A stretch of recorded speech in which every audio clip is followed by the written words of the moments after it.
आप सबको जय मसीह की। हम प्रभु का धन्यवाद करते हैं आज के पवित्र दिन के लिए कि प्रभु ने एक बार फिर हमें मिलाया और ये मौका दिया कि हम प्रभु के पवित्र वचन से पढ़ने पाएँ और प्रभु की उन वचनों को हम सीखने पाएँ और समझने पाएँ कि परमेश्वर हमसे क्या बताना चाहता है।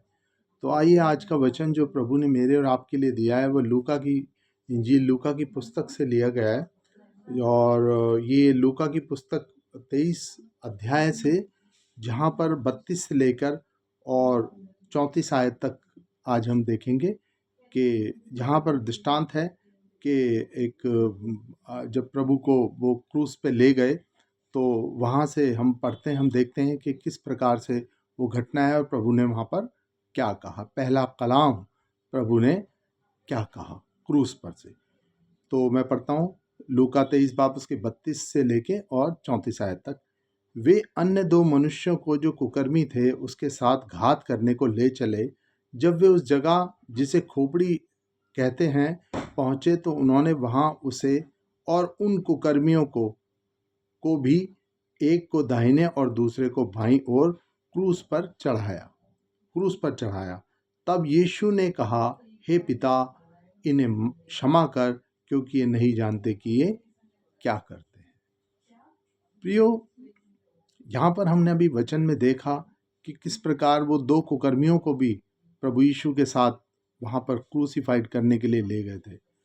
और मैं बताना चाहूँगा कि पहले जो रोमी सरकार में जो सज़ा होती थी, रोमी गवर्नमेंट जो उनका था, उस समय की जो सज़ा थी अपराधियों के लिए, सबसे भयानक जो मृत्यु दंड दिया जाता था वो क्रूस पर उनको कीलें ठोक कर और उनको छोड़ दिया जाता, ताकि धीरे धीरे पूरे शरीर का ब्लड निकल जाए और फिर बाद में उनकी हड्डियां तोड़ी जाती थी। लेकिन प्रियो, आपको जानकर हैरानी होगी कि प्रभु यीशु मसीह से पहले वो सारी दंड की जो विधियां थी वो क्रूस पर हुआ करती थी। लेकिन जैसे ही प्रभु को उन्होंने क्रूस पर चढ़ाया, उसके बाद आज तक रोम क्या, पूरे संसार में क्रूस पर आज तक किसी को भी मृत्यु दंड नहीं दिया गया। वो क्रूस का निशान, जो कि मौत का निशान था, अभिशाप का निशान था, श्राप का निशान था, पाप का निशान था, वो आज पवित्रता में बदल गया, क्योंकि मेरे परमेश्वर ने उस भयानक मृत्यु को जीत लिया और उस निशान को भी पवित्र कर दिया छूकर। और वो आज पवित्र स्थानों में पाया जाता वो निशान, वरना वो श्रापित निशान था। कोई भी व्यक्ति फांसी के फंदे को अपने घर में लाके लटका नहीं सकता। इसी प्रकार क्रूस को भी वो श्रापित मानते थे, क्योंकि उस पर मृत्यु के लिए लटकाए जाते थे, मारने के लिए लटकाए जाते थे। तो इसलिए परमेश्वर जिस भी कार्य को प्रभु ने करा और मृत्यु को जीत लिया, और पापियों के लिए वो उनको धर्मी बनाने के लिए वो स्वयं पाप बन गया। और यहाँ पर प्रभु यही अपने वचन से बताना चाहता है कि हे पिता, इन्हें माफ़ कर, क्योंकि ये नहीं जानते ये क्या करते हैं। तो परमेश्वर इतना महान और प्रेमी है कि उसने वो क्रूस की भयानक मृत्यु भी मेरे और आपके लिए सह ली, ताकि हम उस पाप के दंड से, जो पाप हमने पृथ्वी पर करे और जो अदन की वाटिका से आदम के द्वारा हमारे जीवन में आए, उन पापों से मुक्ति पाने पाए। इसीलिए प्रभु ने कहा कि हे पिता, इन्हें माफ़ कर, क्योंकि नहीं जानते। क्योंकि प्रभु तो उनके पापों को अपनी देह पर लिए हुए और सदा सदा के लिए उनका अंत करने के लिए क्रूस पर आ रहा था। लेकिन प्रभु कहता था, ये नहीं जानते कि मैं इन्हीं के लिए बलिदान हो रहा हूँ, ताकि इनको जीवन मिले, बहुतायत का जीवन मिले, और पिता से जो रिश्ता अदन की वाटिका में टूट गया था वो फिर से जुड़ने पाए।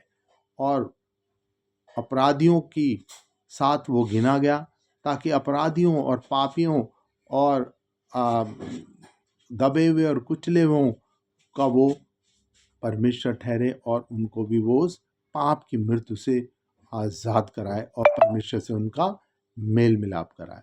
तो ये पहला कलमा प्रभु का एक आशीष के रूप में है कि हे पिता, इन्हें क्षमा कर। क्योंकि प्रभु हमारी तरफ से पिता से क्षमा मांगता है कि हे पिता, जो भी ये गुनाह किया है, जो भी ये कर रहे हैं प्रभु, ये नहीं जानते, क्योंकि अनभिज्ञ हैं। पाप